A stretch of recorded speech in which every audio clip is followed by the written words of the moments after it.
দেখছেন প্রাণ juice presents প্রবাস কণ্ঠ প্রাইম নিউজ।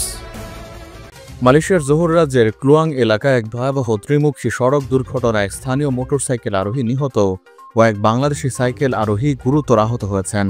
বৃহস্পতিবার রাত 8:30টার দিকে ক্লুয়াংয়ের জালান বাতু পাহাদ মার্সিং সড়কে এই দুর্ঘটনা ঘটে।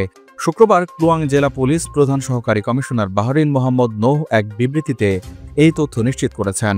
বিবৃতিতে তিনি জানান, নিহত মোটরসাইকেল আরোহী মার্সিং থেকে ক্লুয়াং শহরের দিকে যাচ্ছিলেন। এ সময় 50 বছর বয়সী এক বাংলাদেশি সাইকেল আরোহী হঠাৎ রাস্তা পার হওয়ার চেষ্টা করেন।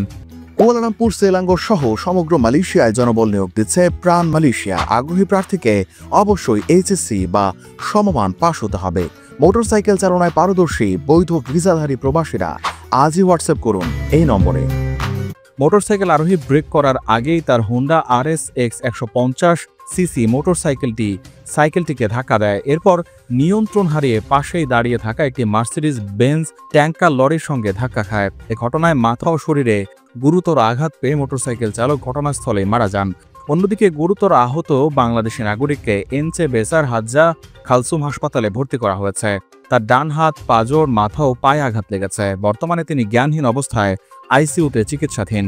ঘটনাটি 1987 সালে সড়ক পরিবহন আইনের 41 ধারার অধীনে তদন্ত করা হচ্ছে, যা বেপরোয়া বা বিপজ্জনকভাবে গাড়ি চালিয়ে মৃত্যু ঘটানোর অপরাধের সঙ্গে সম্পর্কিত। প্রবাস কণ্ঠ নিউজ ডেস্ক।